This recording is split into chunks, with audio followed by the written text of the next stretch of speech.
Hello and welcome to the Ice Guys. This is the show that takes you into the world of the National Hockey League. Every game, every day, from a betting perspective. With pro sports handicappers, Ian Cameron, Alex P. Smith, and various guests from the world of hockey and sports betting. And now, here's your host, Ian Cameron. Welcome to the Ice Guys, Monday, April 8th. Ian Cameron solo today. Alex, a few headaches this afternoon. He'll probably be back tomorrow, ready to go for a big Tuesday. And we figured, you know what, if he's not around today, it's no big deal. There's only 2 games. Tomorrow's a huge day. We got the Daily Show, a huge card, and our betcast tomorrow night. And Brett Skalski just came back from coaching his girls' hockey team in the tournament, but I have some bad news to report. Brett's not on because he's got work to do. He's fallen behind because he was away coaching all week and in the weekend, so he'll be back next week. But I have some bad news to report. Brett's team got knocked out in the quarterfinals.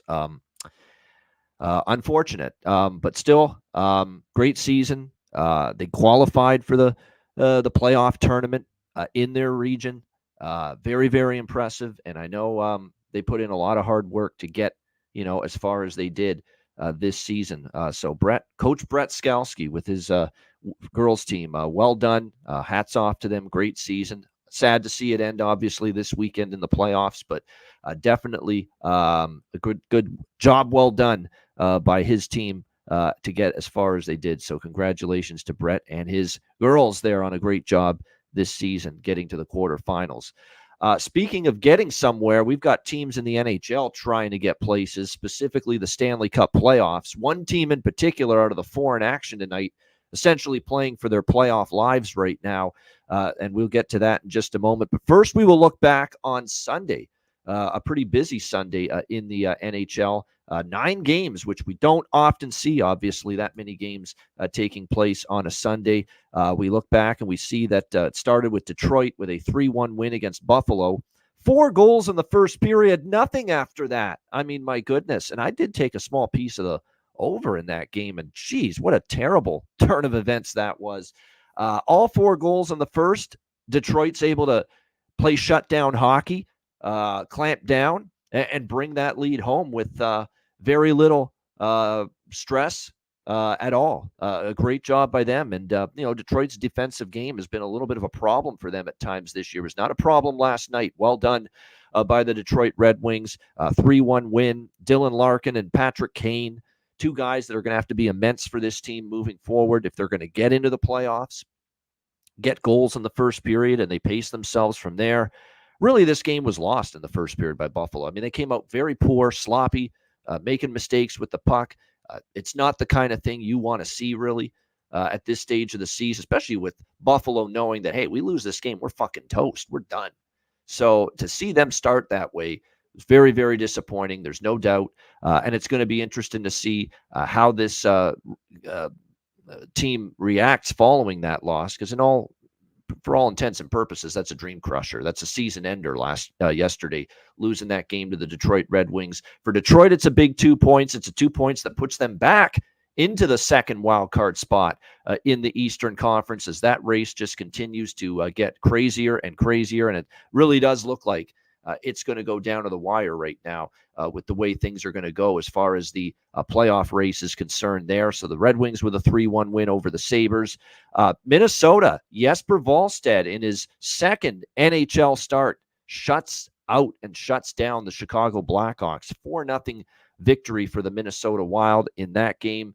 And Chicago just, they got it was a brick Wallstedt in net for the Minnesota Wild yesterday. He was very good. Minnesota played a pretty solid game as well. He only had to face 24 shots, and Minnesota gets the 4 goals to put that game away and get the 4-0 victory over the Chicago Blackhawks. So obviously we had a piece of the over by Fecta there. Did not come home in that one, but shout out to Wallstedt for his first NHL victory. Certainly was a lot better than his first start in the NHL, where he gave up 7 goals. Carolina 3-0 against Columbus, and man, did we handicap this game perfectly. We said, if we're going to look at Carolina, we're going to get on them early in the first period, jump on Columbus, second night of a back-to-back. Carolina team that didn't love their start against Washington on Friday night where they fell behind 2 goals. And sure enough, that's exactly how it transpired, and probably capitalized on the fact that the Columbus Blue Jackets ended up rolling with Malcolm Subban in net because Merzlikins is out, Tarasov is out. You started, obviously, Jet Greaves the night before against Philadelphia. You're not going to put him in there on a second night of a back-to-back. So by default, your goalie was Malcolm Subban, and Carolina pounced on Columbus for those 2 early goals in the second period, and they sat on it. We talked about it. Why do we want Carolina first period team total only? It's because we worry that, as the game goes on, they're just going to sit on the lead. I didn't think Columbus was a big threat given the brutal spot that they were in. I didn't think Columbus was a major threat against a good defensive team like that to be able to, puncture them offensively, and sure enough, they didn't. I figured that Carolina would be able to get an early lead and just basically sit on it and bring it home, and that's exactly what happened. They ended up winning 3-0. So we had Carolina team total over 1, and then we had a piece of the over 1.5 plus 155 for the plus money. So that was excellent to see that come through. It ended up being the right way to go about betting that game. So very proud of the read that I had with that Carolina-Columbus game. Arizona 5-2 against San Jose. Again, pretty much teams playing for exercise there, but we did have, small piece of the over here, knowing that both teams are out of it. You'd expect more of an up-and-down affair. No one's blocking shots. Tee times are booked. No one's blocking shots when you got your golf game ready to go for the end of the regular season. So 5-2 for Arizona there with that victory over the San Jose Sharks. Their young talent continues to play so well. Keller's been great the last month. But Dylan Guenther, another strong game from him. Logan Cooley, another strong game from him. Lawson Krause ends up scoring. So it was very solid to see. Arizona, even though obviously no playoffs this year, they are really building a pretty damn solid nucleus for the future. And you can tell that this team is going to be good, in the not too distant future. They do have to get the blue line a little bit shored up. There's no question. They do need to work on that blue line. They need more depth there. I don't think they're good enough at the back end, at this point in time. So that's going to be something to watch moving forward. And of course, the goaltending. I don't think yet Vejmelka's that guy that we really think he can be a number 1. So obviously they have improvements to make, back end, goaltending as well. But up front, this Arizona team has a lot of firepower. And, you can see that they're building a really strong core that they can build on for the future up front.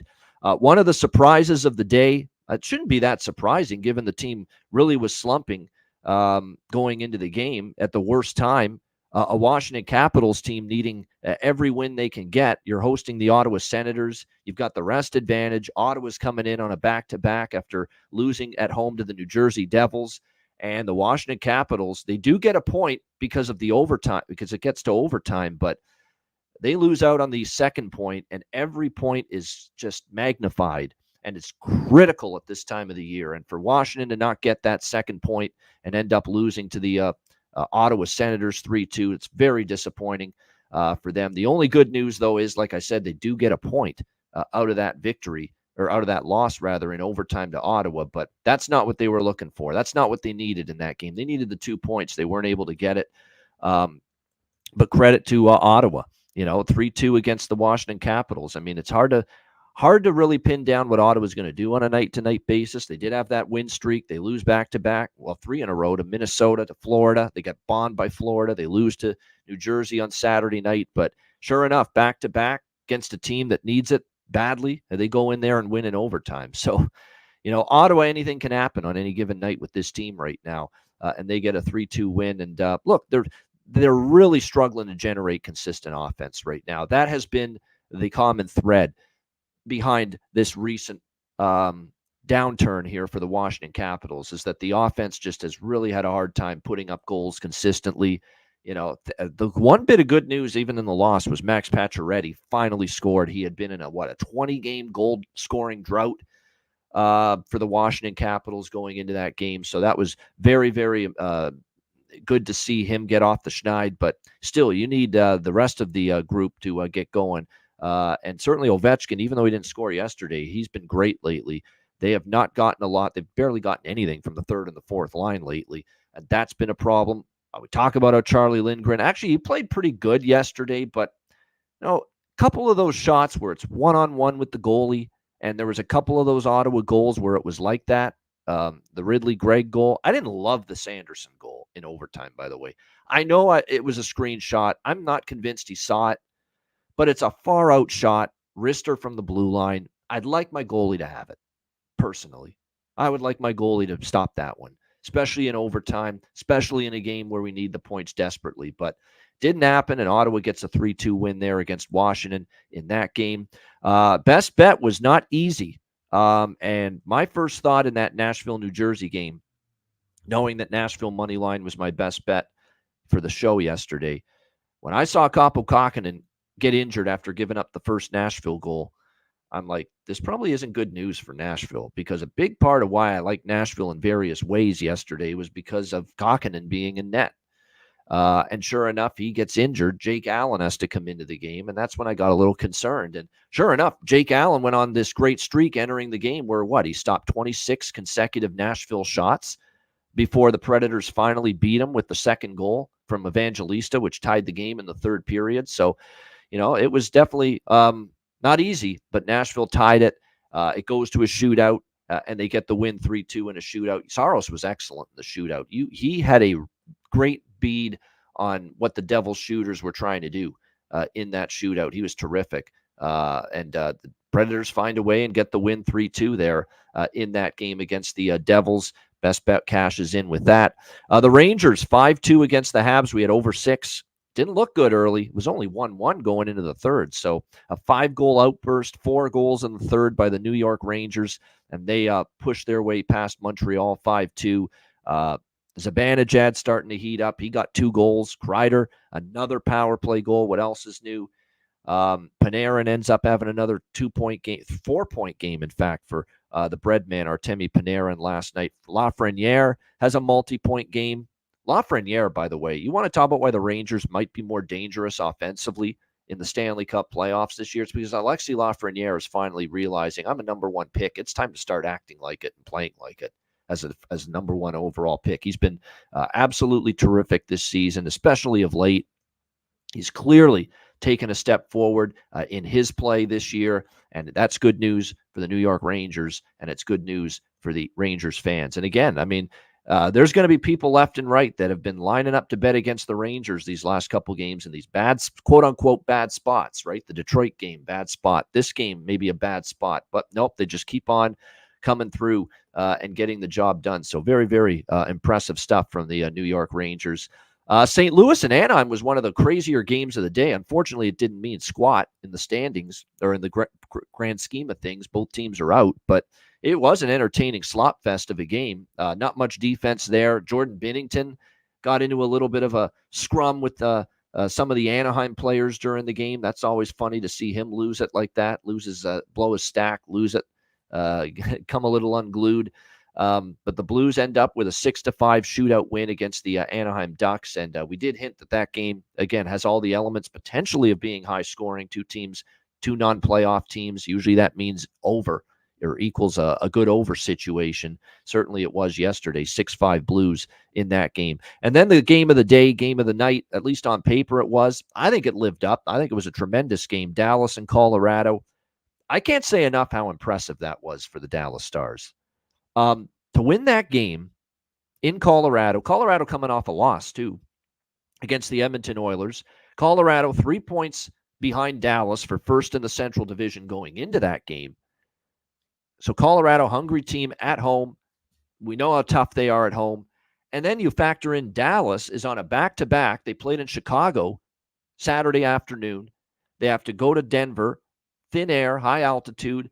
The very next night, play Colorado, where, by the way, going into that game last night, and this stat was everywhere. I'm convinced NHL betting Twitter got fucking destroyed and killed by betting Colorado last night. I'm convinced of it because I couldn't turn to my feed yesterday, and the NHL betting portion of my Twitter X feed yesterday. The stat was posted everywhere. Colorado, or the opponent facing Colorado, being 0-21 in the second night of back-to-back games when playing the Avalanche in Denver. I saw that stat everywhere yesterday. 0-21, 0-21, 0-21. I must have seen it like 15 or 20 fucking times. Seriously. I must have seen it that much posted online about how the opponent playing the Colorado Avalanche at Ball Arena in Denver is 0-21 in the last 21 games, second night of a back-to-back when playing the Avalanche at Ball Arena in Denver. I saw that stat everywhere last night. So I was convinced at that point that, sure, everyone's jumping on Colorado, and I kind of felt like I was alone on an island here, taking Dallas. But and look, I'll be totally honest, I might have been scared out of taking Dallas if I had known before the game what only got reported during the game, just as it started. We knew Dallas was on a back-to-back. It was a tough spot as it is. And then I'm hearing Chicken Parm, John Buchagras, on the broadcast. He did the play-by-play for ESPN last night at the start of the game, say, oh, but Dallas had to actually get up early Sunday morning and fly into Denver Sunday morning, the morning of the game, because of wind in the Denver airport that caused flights to be postponed. So they couldn't get into Denver from Chicago yesterday night, late afternoon or early evening Saturday. They couldn't get into Denver at all from Chicago yesterday. They had to stay over there in Chicago. They had to fly out from Chicago Sunday morning, day of the game, to Denver. And apparently they didn't get to Denver till early afternoon. And then they got to turn around, get unpacked, get in the hotel, do all that BS, and get to the rink and play an 8 p.m. local time game there in Denver last night. So you look at it, and I think this situation was just brutal for Dallas. Brutal. I mean, that does not happen very often. I mean, a team playing a game, and you're flying into that venue the day of the game, and you played the day before. And then here's Dallas, with all that bad circumstance and situation thrown their way. They come out storming in that first period. In fact, it was unfortunate for them. They were down 1-0. That first shot that Colorado has goes in, because other than that, the first period was dominated by the Dallas Stars. And sure enough, they kept the shots were 10-1 for Dallas at one point, but eventually they got the tying goal. They got a beautiful redirect goal from Jamie Benn late in the period to take a 2-1 lead. And really from that point on, they were the superior team from the beginning, even when Colorado was up 1-0 in that game. So just beyond impressed with the Dallas Stars. They have four lines that can all make an impact, that can all do damage. The blue line, Chris Tanev's presence has rubbed off on everybody. Lindell, Heiskanen, Harley, everybody on the blue line, and even the forwards. Like, I'm seeing Sagan blocking shots. Wyatt Johnston is blocking shots left and right. And speaking of Wyatt Johnston, this guy's unbelievable. He's fucking ridiculous. He's insane how good he is right now. He's not even 21 years old yet, Wyatt Johnston. 30 goals now on the season after that game last night. He was absolutely magnificent, both ends of the ice. And it's not just his offense. We know he can score. We know he's a good playmaker. We know he goes to the areas he needs to score goals. What I'm impressed with Wyatt Johnston is how he commits to playing away from the puck defensively, being in the right position, active stick, getting into passing lanes, getting into shooting lanes, back checking, killing plays in the defensive zone by getting back and helping your defense, blocking shots like he did a few times last night. This kid is playing way beyond his years right now for the Dallas Stars. He's just it's been a terrific season, and that's what's impressive. We know he's got the offensive ability and the talent, the skill level, but what he's doing away from the puck right now has been outstanding for the Dallas Stars. And they're just a dangerous fucking team right now. 7-4 win last night. Jake Ottinger was great. He gave up 4 goals, and he still played great. The first goal, maybe that one you could quibble about, but he was very good. Colorado made their push. He made a couple of big-time saves when it was 5-4 in the third period, and then a couple of big saves, too, and it was 6-4 in the final minutes, which allowed Dallas to put that game away. That's one of the best wins Dallas has had all season. That might be one of the best wins any NHL team has had this season, given the spot, given the circumstances, given the travel delays and the travel monstrosity that Dallas had to deal with. So, well done. And now they have a stranglehold on first place in the Central Division, 5 points clear of the Colorado Avalanche, of course, with the games dwindling. So well done, Dallas Stars, last night with a just a tremendous win against the Colorado Avalanche. All right, so that's a look at Sunday. It's time to turn our attention now to Monday night, where we have two games here in the NHL on this Monday night, but there are two very good games and two games with meaning. We're talking about getting into the playoffs. We're talking about seeding. We're talking about positioning. All of it is in play tonight with the two games taking place, and we'll begin with the suddenly surging, red-hot Pittsburgh Penguins taking on the Toronto Maple Leafs. We've got Toronto minus 145 home favorites in this game. And the total right now sitting at 6.5, shaded to the under here. 6.5 shaded to the under with the Penguins and the Leafs. Obviously, Pittsburgh, during this run that they've put together to get themselves, where they are, 1 point out of the wild card and 2 points out of the third place in the Metro Division behind the Islanders. They've won 4 in a row, 6 of their last 7. But you could make an argument that, the Carolina win, they got badly outplayed. They needed their goaltender to rescue them. In that case, Nedeljkovic, who has been a big part of this story as to why Pittsburgh's playing well. Nedeljkovic has been great. 3-2 win against Columbus. 5-2 win against the Rangers. Again, they got kind of outplayed in that game. New Jersey, 6-3. Again, kind of outplayed a little bit. Washington, 4-1. Washington was miserable in that game. But credit to Pittsburgh. They played well. Tampa Bay is the game that really stuck out. That for 2 periods, the Pittsburgh Penguins flat out dominated a Tampa Bay Lightning team that was as hot as any team in the NHL going into Saturday afternoon's game.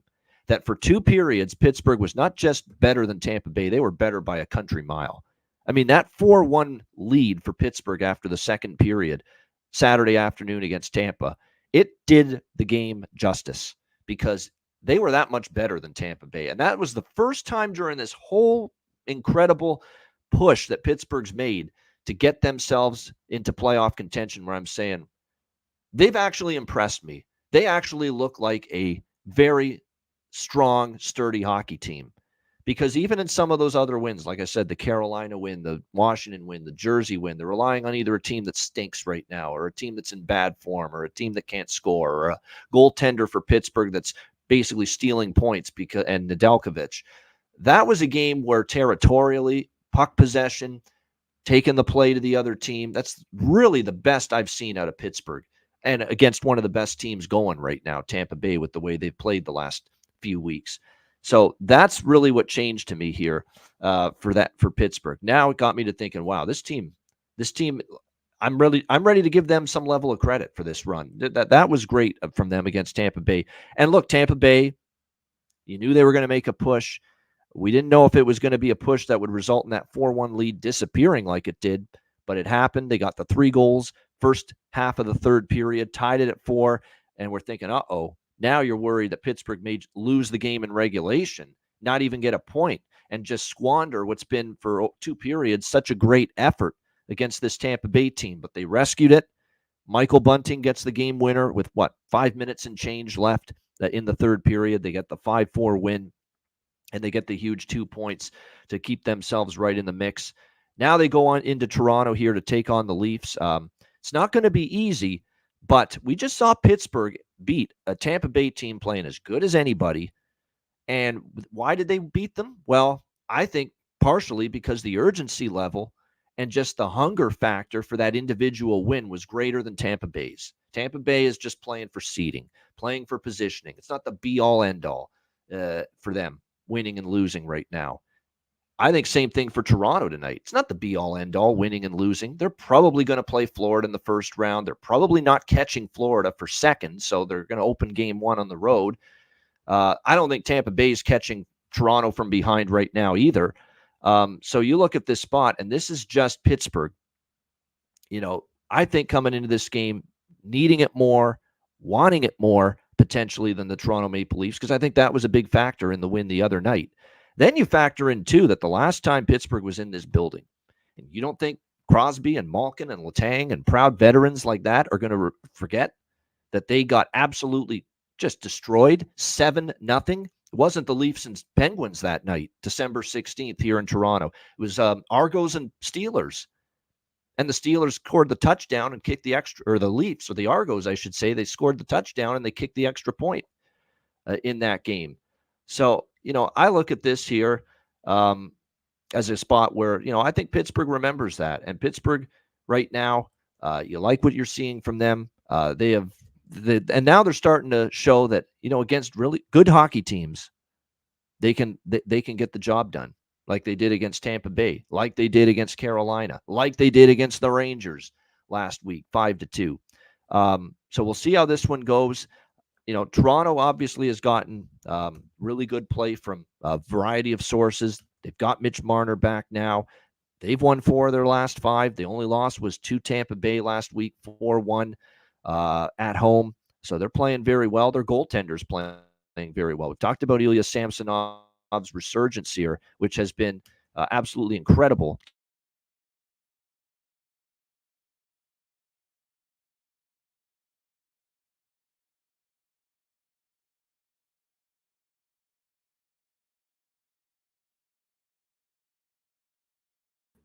We apologize for that. But yeah, his resurgence, Ilya Samsonov, has been outstanding. And he's clearly going to be the number 1 goalie and game 1 starter for the Toronto Maple Leafs in the playoffs. There's no question. But man, this Pittsburgh team has just shown me a lot. Nedeljkovic is, playing probably the best hockey he's played since he was in Carolina. It's now a 4-start win streak for him, 4-0 in his last 4 starts. He's given this team a chance to win each and every night. And it wouldn't shock me to see more of the same here tonight. So bottom line is you've got Pittsburgh playing well, Pittsburgh needing this game and more than Toronto. Dare I say wanting this game maybe more than Toronto. So you actually factor in for the Leafs, you're coming off Montreal, which, look, Montreal's not the team that they have been in the past, but it's still a rival. You got Tampa, you've got Florida. You played both of those teams before that. That's a week where you've played some big-time opponents. You've been up for each of those games. There's no question. Now you got to ramp it up one more time here, against a team that is playing with that urgency level. And there's playing with urgency and floundering and playing with urgency and getting it done. Pittsburgh's the latter right now. They're playing with urgency and they're getting it done. And for as much concern as I've had with the defensive side of the puck for them, and I still am concerned, that's not a great defensive team, but Nedeljkovic has bailed them out. They've needed outstanding, exemplary goaltending in order to get some of these wins because they do still give up grade A's. They still do give up quality looks. There's no question about that. So I think tonight Pittsburgh, they're at this price, they're worth a shot. They absolutely are. Full season numbers bear out Toronto being a -150 home favorite where it opened, but current form, this Pittsburgh surge that they're on, it's everything. It's emotionally, it's physically. This is the best version of the Pittsburgh Penguins we've seen all season. It's a very dangerous version of the Pittsburgh Penguins. And I like that little intangible that the last time they were in this building, they got their asses absolutely beat and absolutely destroyed 7-0 by Toronto. So for me, this is Pittsburgh here, plus 125, taking a shot with them at this price. I was sold that I was going to look Pittsburgh in this game after what I saw them do against Tampa Bay. You can do that against Tampa Bay. You can do that against Toronto. We know these Monday night home games too with Toronto. Be careful. It's sometimes a morgue in that building, the wine and cheese crowd of Scotiabank Arena.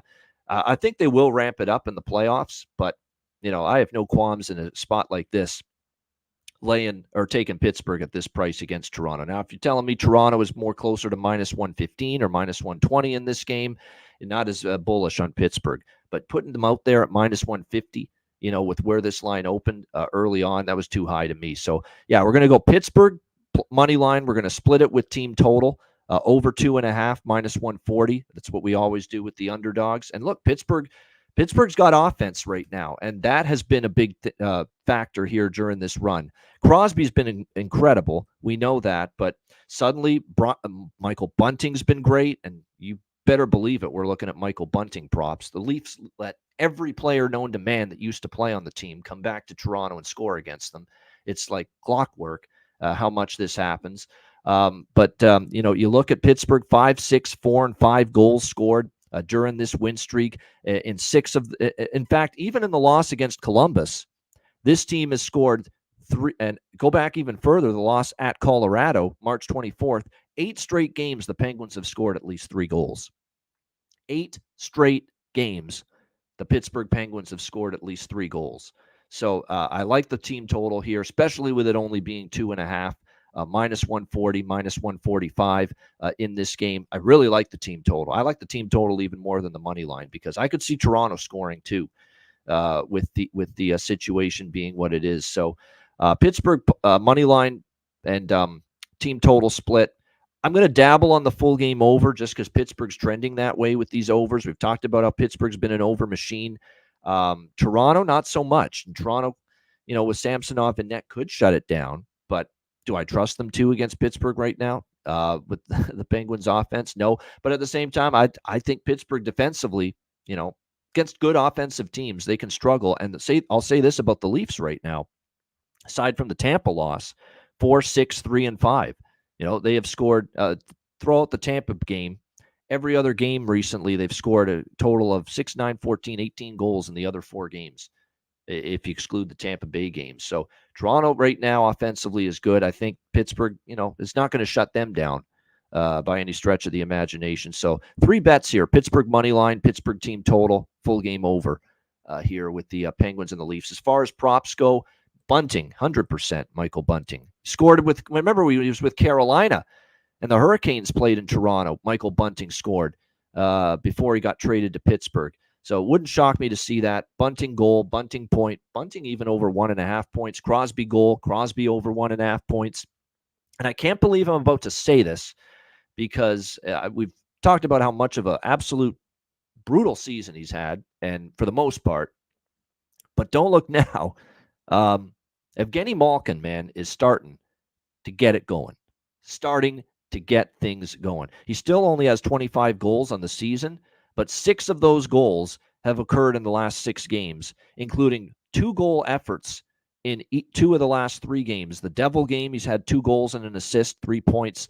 Tampa Bay win on Saturday. He also had 2 goals and an assist. So I can't believe that for the first time this year, I'm endorsing player props for Evgeny Malkin. Geno Malkin, who, let's be honest, this has not been a vintage season for him, not even close. But he is playing well right now for this Penguins team. So right now, Malkin, Crosby, Bunting are hands down the 3 favorite Penguin prop looks in this game. I think for Toronto, they're not going to hit every night, but you can bet your Austin Matthews and William Nylander props all you want. But the value with Toronto props right now is Bertuzzi, Domi, McMahon, Nyes. Those are the guys right now that have value. And Nyes has played very well for, I would say, a month. And the offense hasn't necessarily followed, his improved play lately. But suddenly 2 goals in the last 3 games, and he's gotten at least a point now in 5 of the last 6 games for the Toronto Maple Leafs. Bobby McMahon, as long as he remains on the second line, has great prop value. He scored, of course, against Montreal over the weekend. So those would be the targets, certainly, for me with this one. So we'll see how it goes. Yeah, Hungry Nice. That's right, John Massey. 1 bet on you, and you'll score a goal. You've got Hungry Nice. There we go. Yep. Matthew Nyes, hopefully he finds the back of the net. Well, I don't know if Malkin's parents are going to be there. That's the question. Will Malkin's parents be there tonight? They're there right now for every recent home game, but whether they go on the road as well, that's a different question. So I don't have the answer for that, but we'll see how they fare. Yeah, John Massey's going to town with the song references for Matthew Nyes. Yeah, Hungry Nyes, Lion Nyes, little Eagles, little Eric Carmen. That's well done. John Massey. That's why I told you, if I get hit by a bus tomorrow, we could leave this show in the hands of John Massey. It wouldn't skip a beat. I'm telling you. All right. So in this, it's a little morbid, but nevertheless, there we go. That's Pittsburgh, Toronto for me. Props. And like I said, Penguins split between the money line and the team total, and a little piece of the over 6.5 as well. All right. Let's go to the second game of this Monday slate. And this is a good one here as well. Vegas and Vancouver. The Vancouver Canucks minus 120, home favorites. The total sitting at 6, shaded to the under. For Vegas, you would think in theory this is a team that wants to make amends for what we saw Friday night in Arizona against the Coyotes. That was a flat-out debacle for the Vegas Golden Knights. I don't know if I've seen a period that bad, that pathetic, that embarrassing from the Vegas Golden Knights in the existence of this franchise. I really don't. They had a 4-1 lead going into the third on Friday night against the Arizona Coyotes. And the next thing you know, it's 7-4 Arizona. 6 goals for the Arizona Coyotes in the third period. Now, I think in this situation here, when you look at this game here, you would think there's a response from Vegas. This is a team that's won a Stanley Cup last year, knows what it takes to win, knows what it takes to defend, something they clearly did not do in the third period against Arizona. That, you're going to have certainly a much better effort from the Vegas Golden Knights tonight here in this game. We'll see if they are able to bring it. Because I don't want anything other than Vegas. It's Vegas or pass. It's a Vegas or pass spot for me, coming off what we saw against Arizona. That was there should be a response from them. They were playing very well before that loss against the Coyotes. They were 6-1 in the 7 games before that. And Vancouver's a team that, right now it's difficult to trust Vancouver. And what's worrisome to me about Vancouver, and I know Rick Tockett's doing the best he can and trying not to panic, not trying to induce panic with the public regarding the lethargic play we've seen from the Vancouver Canucks the last month. But what's bothering me is they've stopped beating good teams. Look at the schedule in March, and you tell me how many great quality wins the Vancouver Canucks have. It's hard to find them. It really is. March 3rd at Anaheim win. Actually, on the road trip to begin March, they did beat LA and Vegas back-to-back. Pretty good wins there. But since then, and they beat Winnipeg at home. Winnipeg was totally struggling at that time. But since then, they lose to Colorado, lose to Washington. Then they have wins against Buffalo, Montreal, Calgary, big deal. Lose to LA and Dallas. Then they beat Anaheim, big deal. Lose at Vegas 6-3 last week. Win at Arizona 2-1. And then they lose to LA over the weekend 6-3. So they've gone really since March 7th. It's the last time they've had a win against probably a playoff-bound team. So, that's the concern that we've got right now with Vancouver. Now, there should be urgency for Vancouver, you would think, and motivation going into this matchup, considering the fact that the Vancouver Canucks now have the Edmonton Oilers breathing right down their neck for first place in the Pacific Division. And so you're talking about a situation now that is clearly, this team looked like they had the division well in hand for, at least a couple of months now. And here we are now as we approach the final week of the regular season, and all of a sudden it's a 3-point gap between the Canucks and the Oilers, and the Oilers have a game in hand on the Canucks, and they still have to play each other head-to-head, and I believe it's this Saturday. Vancouver and Edmonton go head-to-head, so this ends up being the urgency's got to ramp up here for Vancouver. What's keeping me from taking Vegas, because I was waiting and waiting and waiting. If it was DeSmith, I was definitely going to go in and confirm that I would be on Vegas. I'm a little more hesitant now because it appears like Vancouver's going to go to the Latvian kid in net. Arturs Silovs is going to be the starting goalie tonight for Vancouver. And I will say this right now without any doubt or question in my mind. If you take the body of work in the last week to 2 weeks from Silovs to DeSmith, Silovs has been the better goalie. Flat out. No argument. No debate. He's been better. DeSmith is at a wall. DeSmith's been in that Lindgren, for Washington, Lyon for Detroit type of mode lately, where he's been pushed to play way more games than anyone thought because of Thatcher Demko's injury. And he's at a wall. He hasn't been good. Hasn't been sharp the last few starts that we've seen Casey DeSmith in net. So now they're turning to Silovs. And this, I know it's a big moment for him. It's a big game against a Vegas team that you would think is coming in for, for bear here tonight after that Arizona debacle.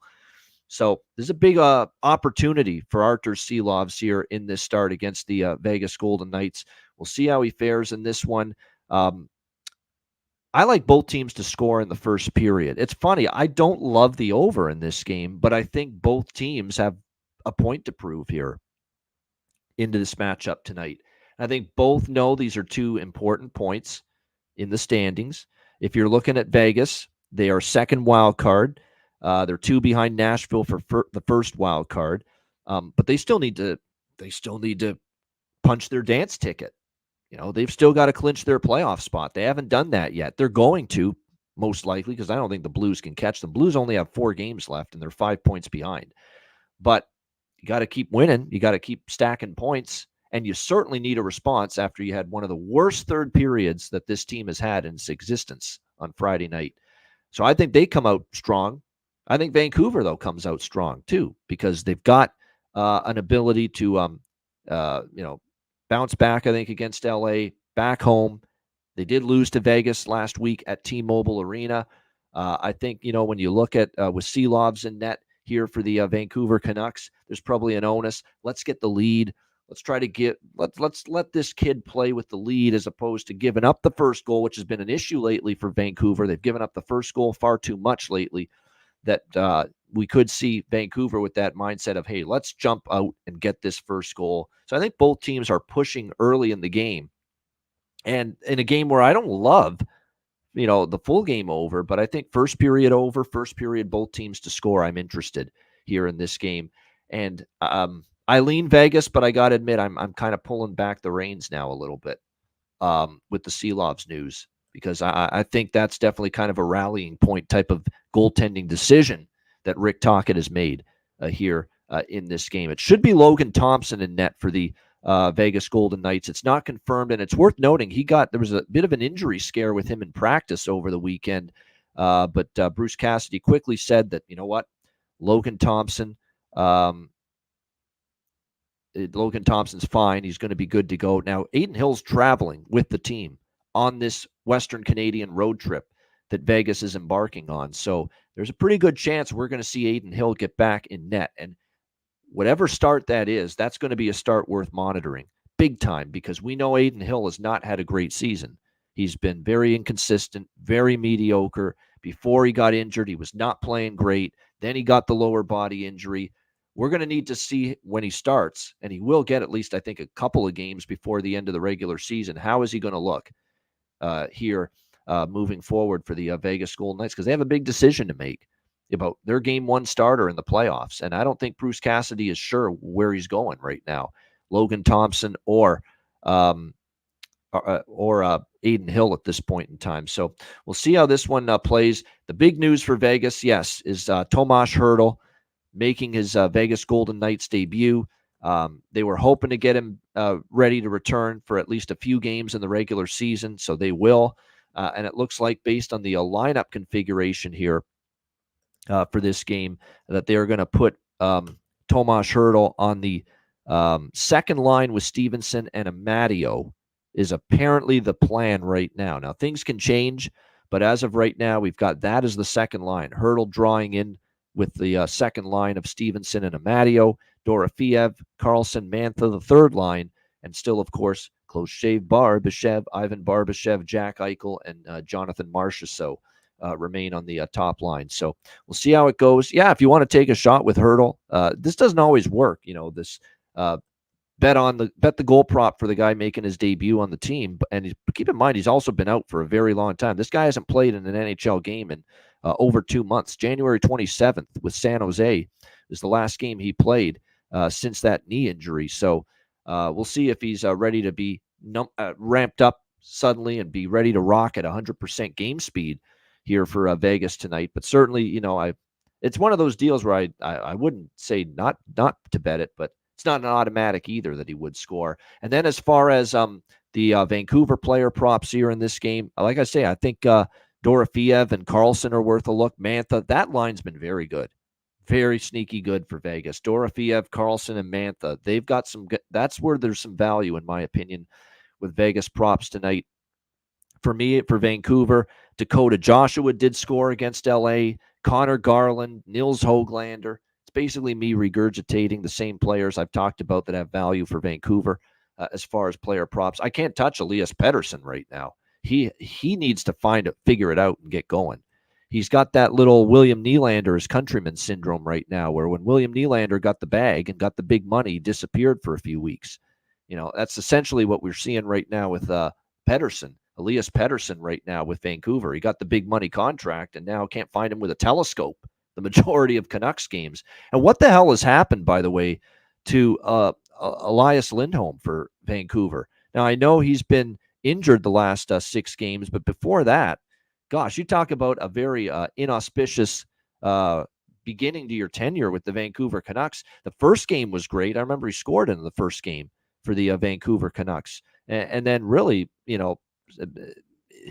really had gone very quiet after that. Of course, now he's injured. So that's going to be critical for Vancouver, is getting Lindholm back and Lindholm back to a level that we know he's capable of for this Vancouver Canucks team. So I'm going to go with that. Again, it kind of goes against the trend right now. And Terry Ray Vegas points it out with the first period over trend, or under, I should say, 9-1 first period under with these two teams.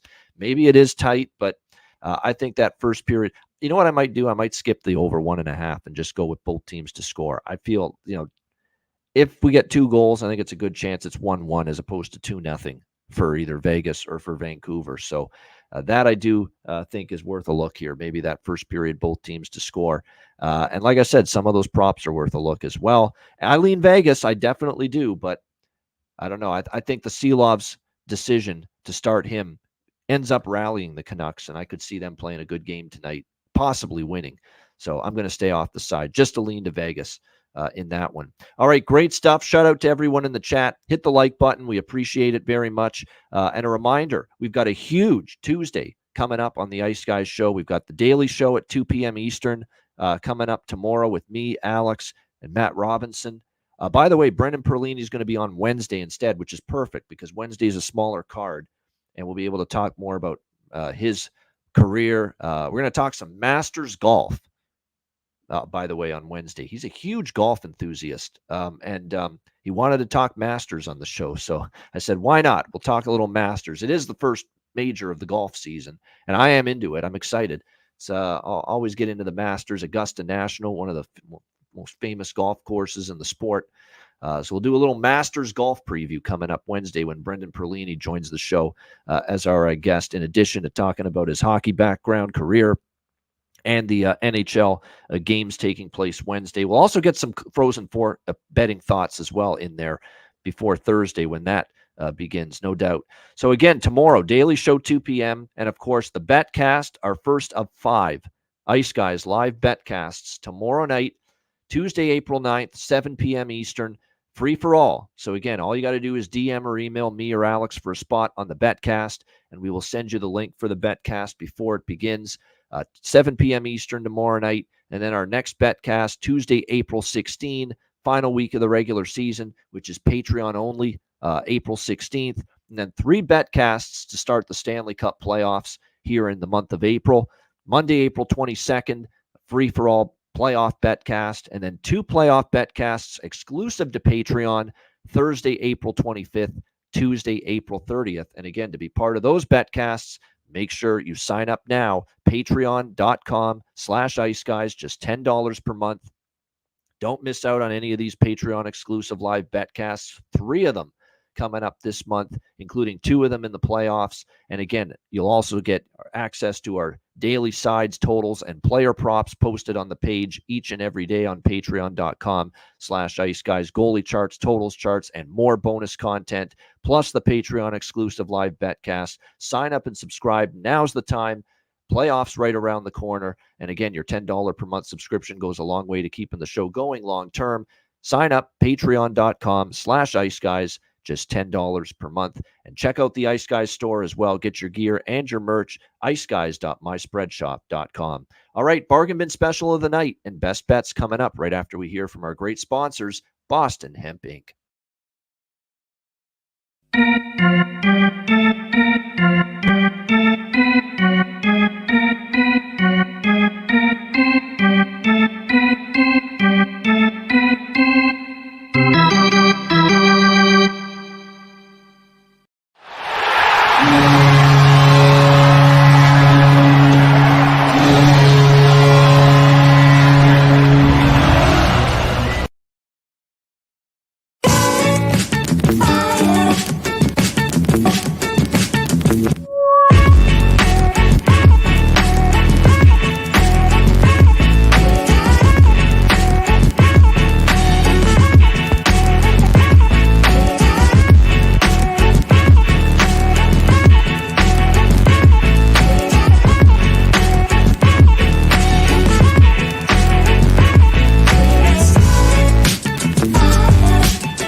All right, Boston Hemp Inc. Make sure you check them out. Get 20% off all orders on the website using the promo code ICEGUYS at bostonhempinc.com. All right, it is time for the bargain bin special of the night for this Monday edition of the show. And again, sometimes even on nights like this with only 2 games, that can often bring about the best opportunities as far as the bargain bin is concerned. And I can't believe it's a few books. We're getting it north of the threshold that we need to be bargain bin worthy, but we do.